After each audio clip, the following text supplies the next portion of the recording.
DJ על הקו. Hello, DJ. Hello, Funkerman. Good evening, Dor. Hi, how are you? Yeah, I'm fine. How are you? I'm great. Your name is Artie, and you go by the name Funkerman? That's right. I grew up in the same city as a big part of the Dutch trance DJs.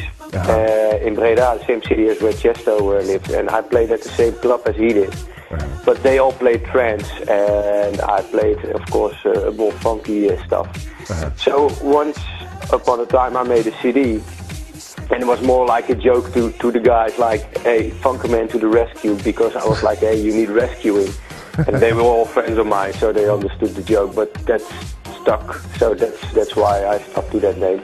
And since then, you did all sort of huge stuff, like the remix for Ida Core, of course, the remix for Sugar Babes recently, the smash hit Speed Up, and the club anthem 3 Minutes to Explain. It seems like everybody knows your name right now, so it's been kind of a very busy year or 2 years for you.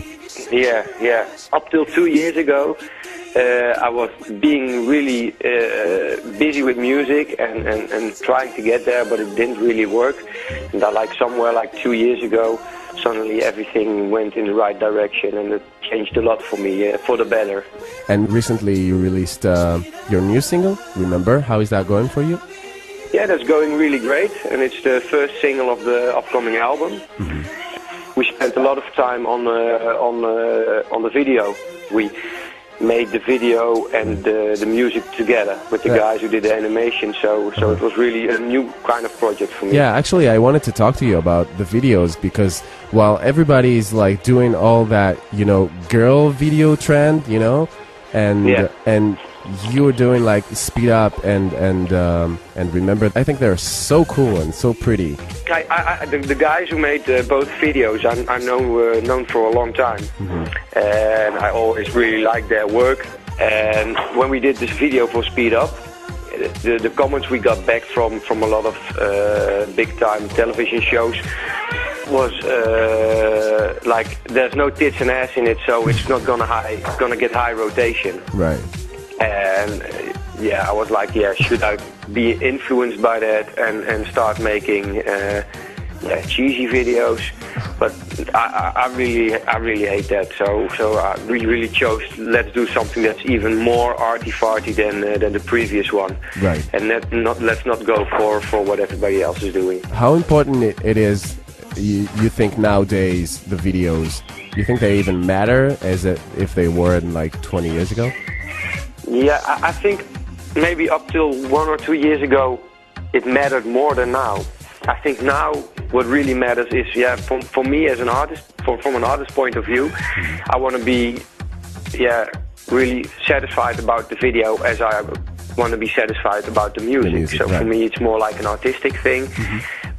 I think commercially, because most television shows, they're not really into music anymore. It's more about everything around it. When you watch MTV, there's not much videos. Yeah, it's true. On the show anymore. It's more about pimping your ride and all that kind of stuff. So I think that videos are getting less important for the commercial market. The charts are getting less important.